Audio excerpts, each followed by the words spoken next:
Hello, welcome back to year am I on now? 1977? Yes, 1977. I'm recording a couple nights in a row because I my family's going camping this weekend and I need my daughter's help to post my videos and everything and edit them up and stuff. So I'm getting 3 videos up this week. So I'll have one tonight, which is a Monday night, and then a Tuesday night, and then a Wednesday night. Whatever happens, happens. Not promising anything. I'll just put them up. But yeah, 1977, solid year in horror.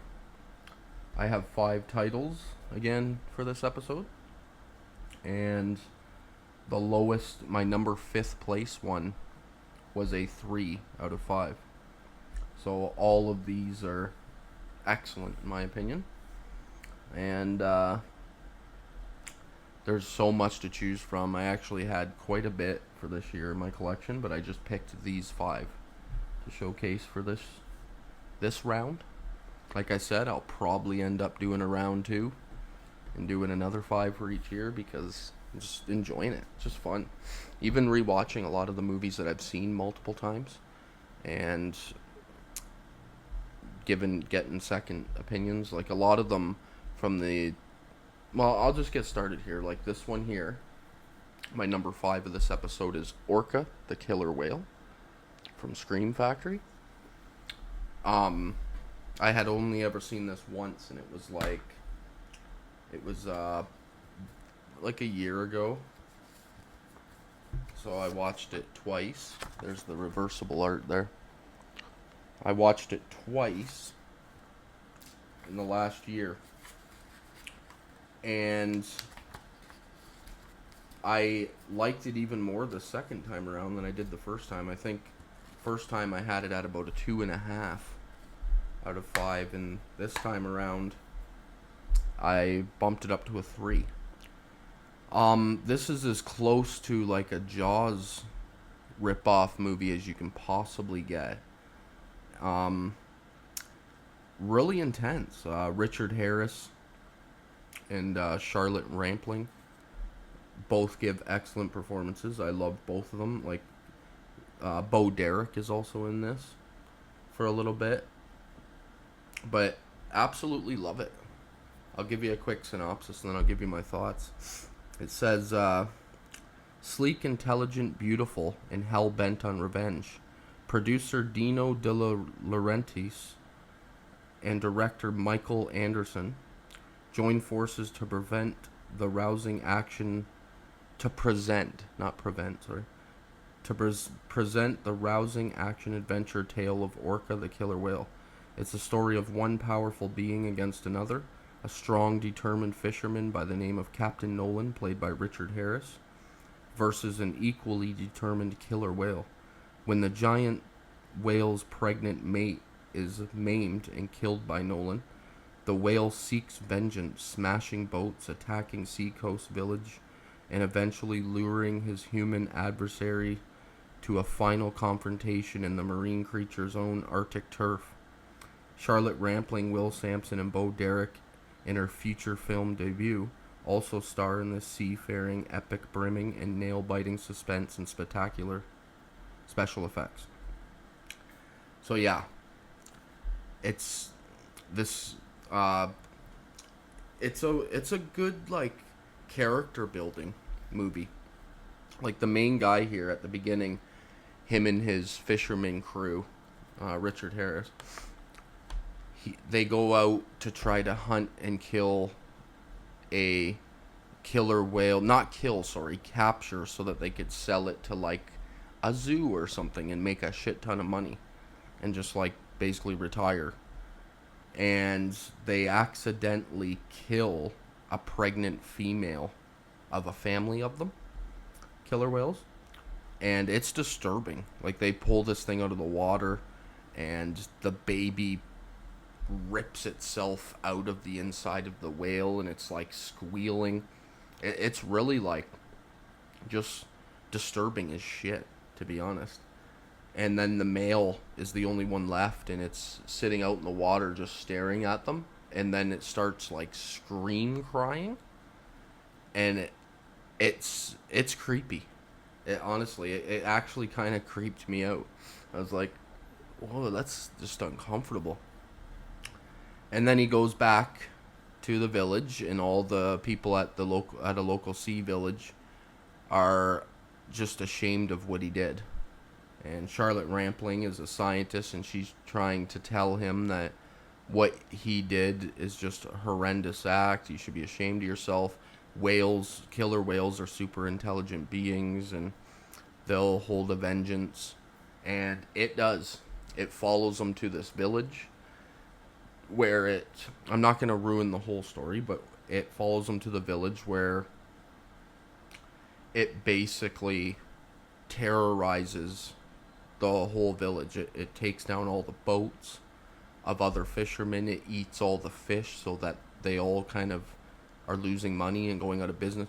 They basically the villagers are telling this guy to just get in your boat and get the fuck out of here, because you're ruining our lives. And there's a lot of creepy moments where it's just like got one eye out of the water and it's staring at him and stuff, like really uncomfortable shit. And well done. Like it said, special effects are excellent.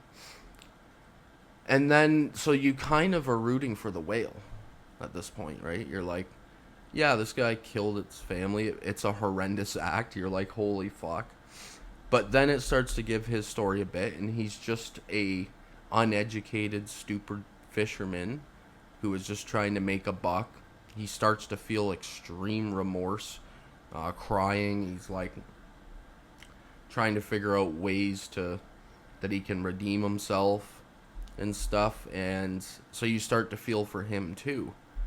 And so he gets his crew together, and he goes out to fight the whale, just to save the village and do the humanitarian thing, basically. I guess you can say that. And it leads to like an epic showdown, just like it says. It's a really solid ending. I highly recommend adding Orca to your collection. Really unique. Like, some people might even love it more than I did, because it has the ability to really like grab certain people, and it grabbed me. Absolutely loved it. So yeah, Orca the Killer Whale. Add it in. You won't be disappointed with that one. Next up here, at number 4 for this episode, for 77, I have William Shatner in Kingdom of the Spiders. Very, very cool movie here. Had never seen this. This was a first time release. This is from Code Red. I'm pretty sure, is it Kino Lorber is putting this out on 4K? I think.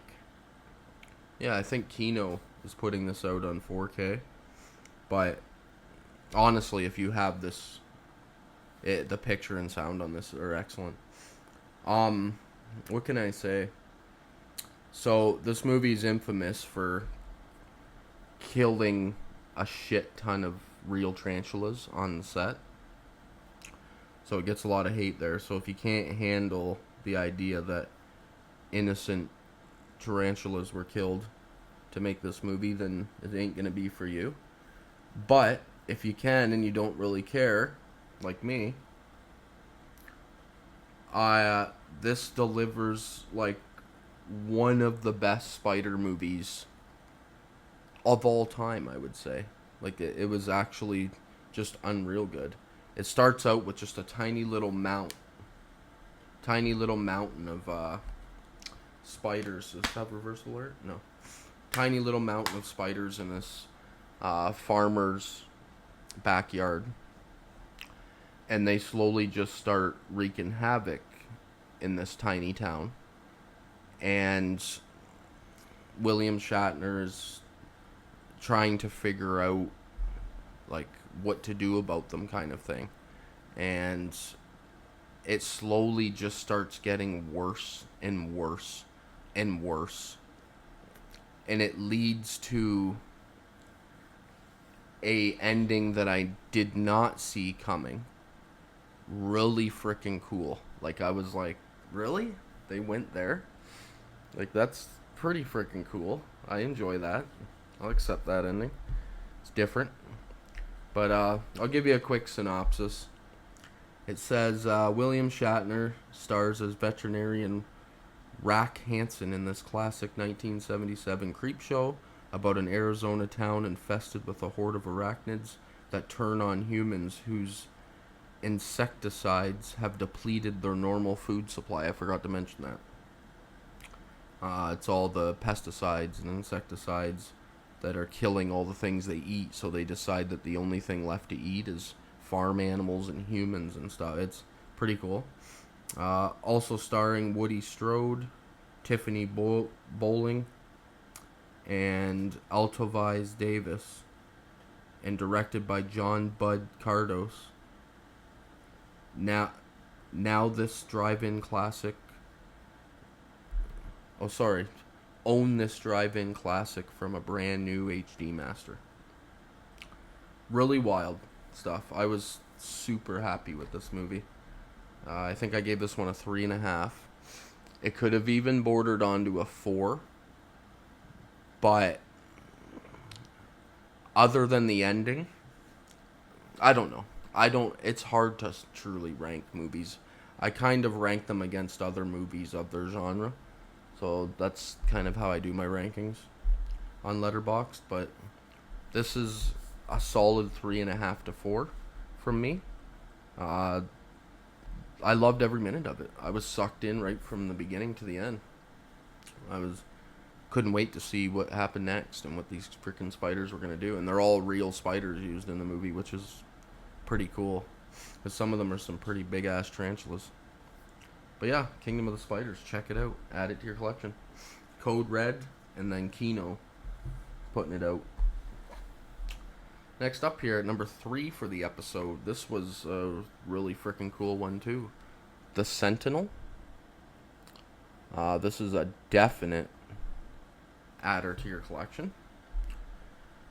The quote on the back says, one of the best horror films of the 70s. An intriguing story and disturbing imagery makes this one stick out in the psyche. Stick in your psyche.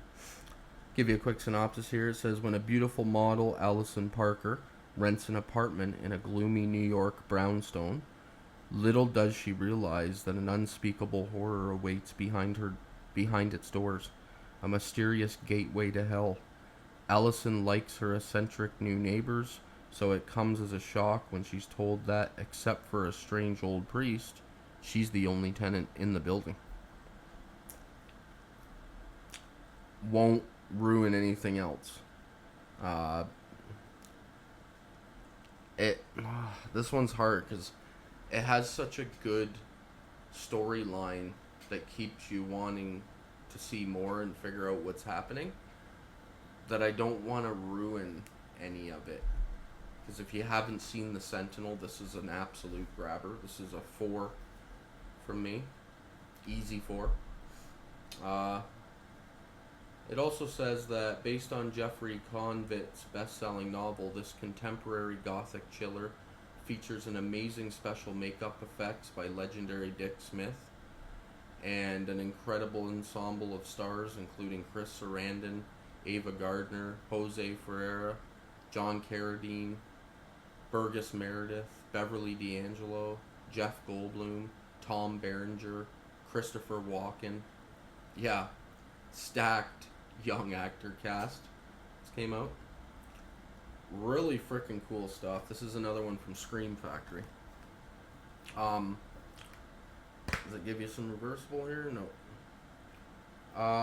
There's some imagery on the inside there though that is really intriguing. If my camera can actually pick any of that up. Just some creepy faces and eyes and stuff. Really cool. This one was a first time watch for this one for me. and I absolutely loved it. I'll probably watch this again. I watched this one alone, so I might get the whole family to sit down and watch this one, because this is one I think everyone in my house would like. So yeah, give it a check out. It's like excellent acting, really great storytelling, some really gory special effects. Uh, yeah, good everything. It's crazy. It's hard. Really hard one to rank for me, because I was like it is such a solid, near perfect film.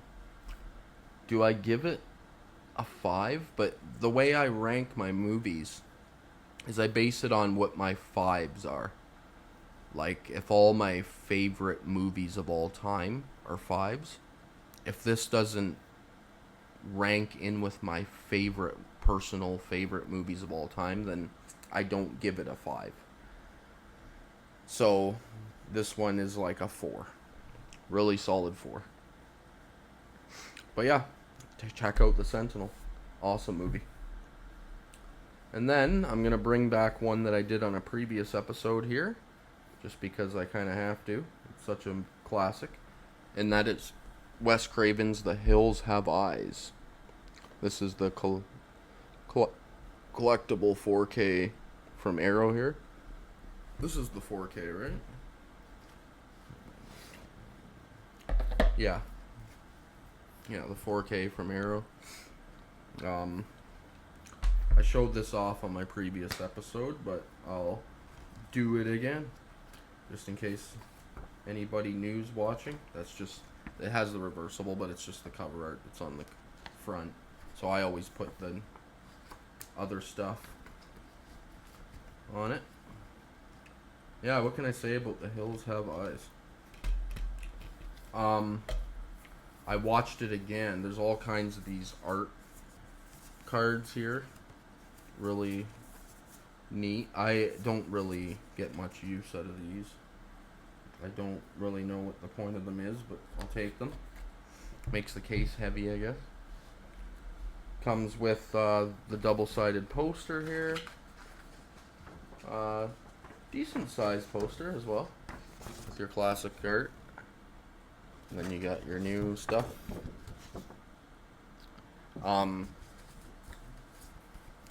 So the first time I watched this, I'm glad I brought it back, because the first time I watched it, I thought this was about a 3 for me. And then, it also comes with this pretty thick book here. Really solid stuff. So a beautiful release from Arrow, as per usual. These guys, Arrow, they don't fuck around on these nice special editions. Real solid hard box as well. It's not like a flimsy thing. But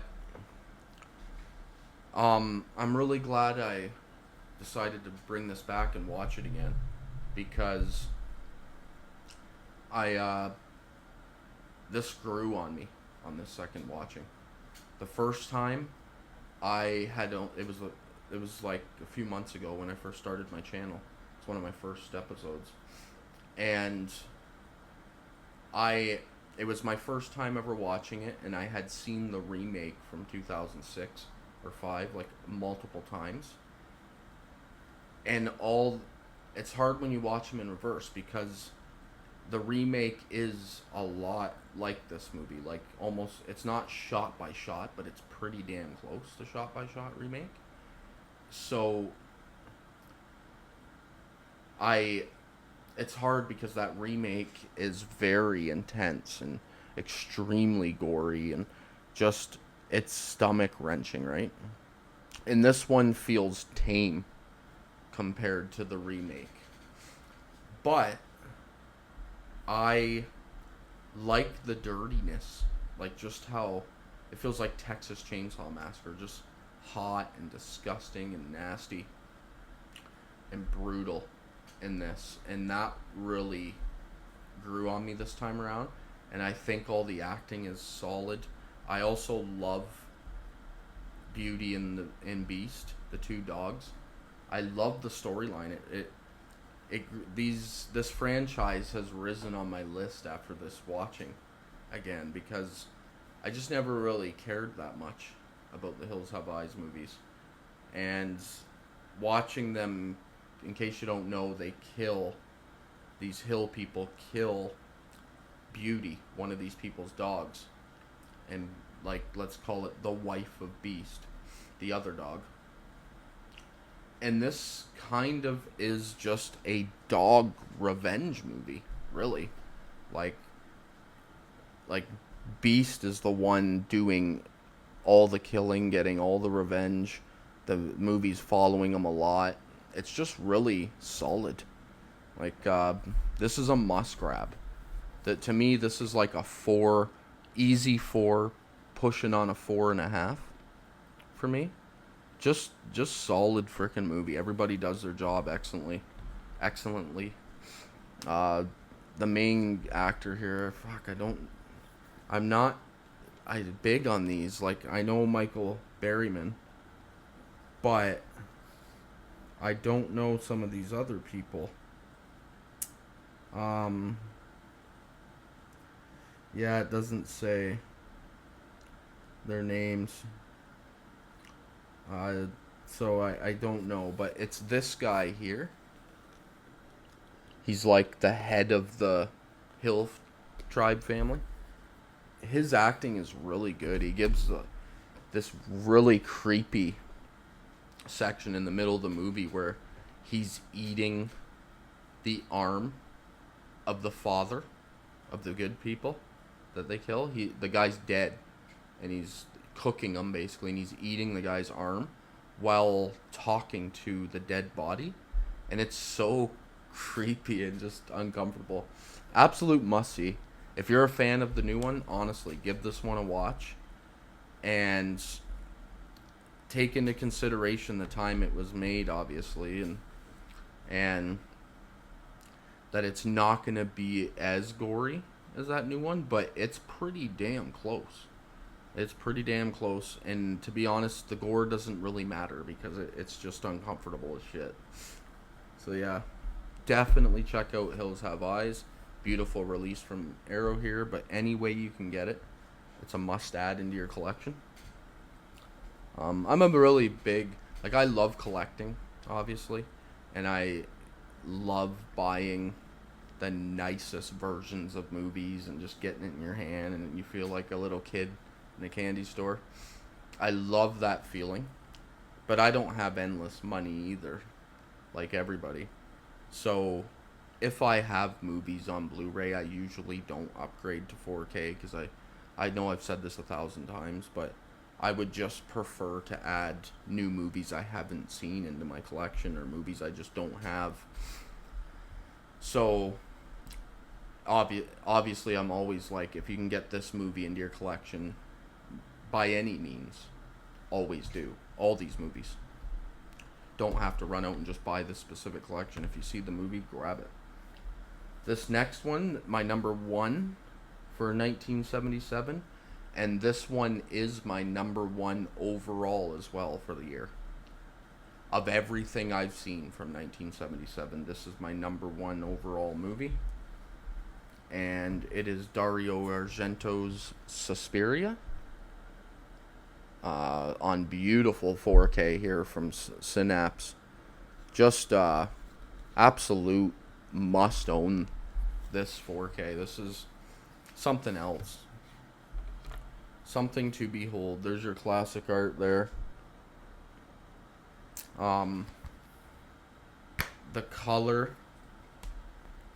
The colors in this thing, it comes with the 4K here, and then it comes with a Blu-ray disc filled with special features. Tons of special features.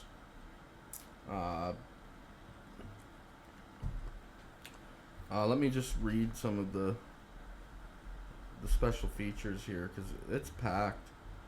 I watched tons of it, and there was still stuff I hadn't even gotten to. It's wild.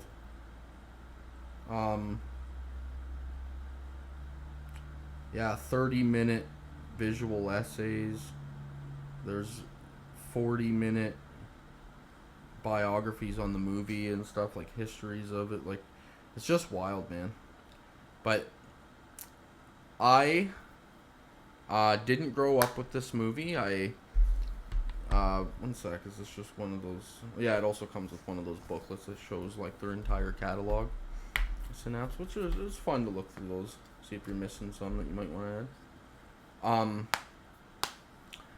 I watched this for the first time. I want to say 3 years ago, and I watched it on Tubi for free.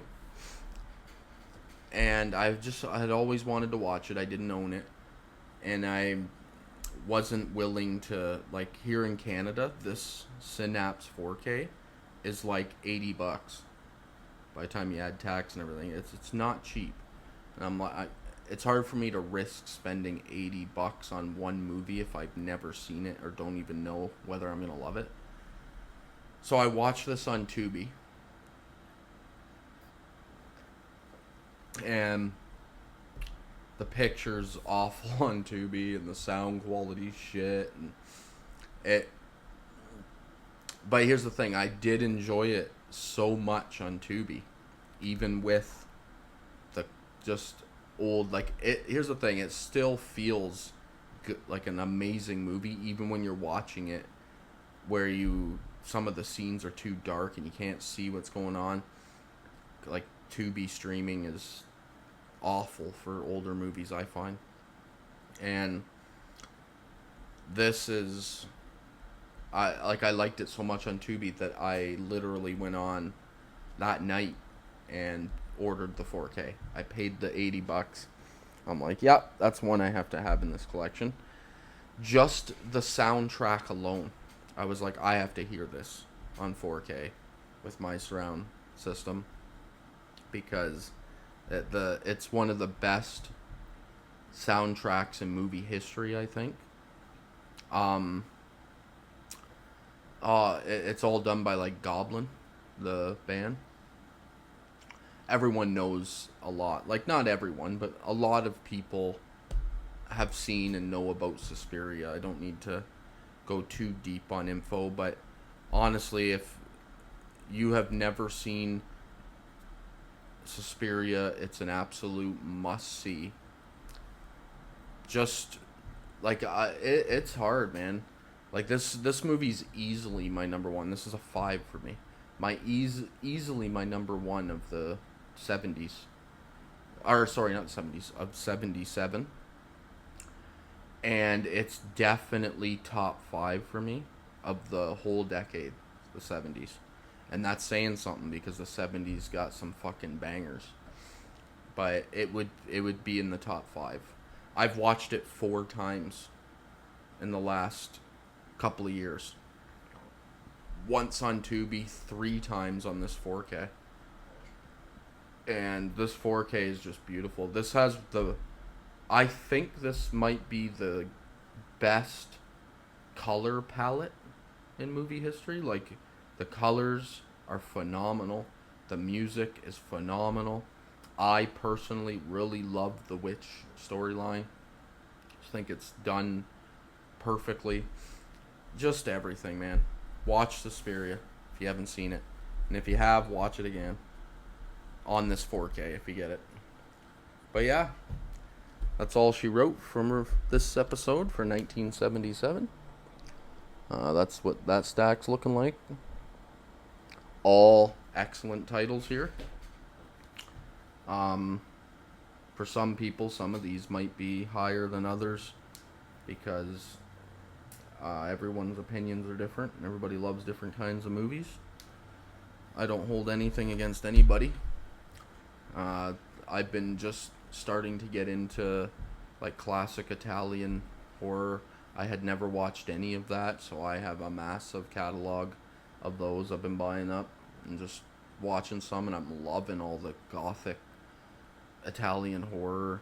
I haven't dug deep into the giallo genre yet. I've only seen a couple. I am looking forward to that. I've bought in a few Like I grabbed the white edition of Arrow Videos Giallo thing. I'm gonna get into that soon. But yeah, 1977. Check out uh, every single one of these, and I'm actually like once I get finish up this whole thing, I'm kind of excited to do another 5, to be honest, because for each year, because I just want to deep dive into every year and just freaking watch tons, especially these older decades, because I haven't seen a lot from them. Like I've always just heard a lot about a lot of these old movies, and I grew up in the 90s and the late 80s and the 90s, and so the 70s and 60s and 50s and 40s and 30s and 20s even, I don't, my education on those decades is pretty much obsolete. I know a bit now because for the last couple of years I've been diving into some of this stuff, so I have a little bit of an education on it, but I'm just starting to like get in. So I'm really looking forward to this. I'm just gonna keep doing. I'm gonna deep dive the shit out of horror. I'll be back at you probably tomorrow night with 1978. Another phenomenal year in horror. Thanks for joining me, and I will talk to you in about 24 hours. Thank you.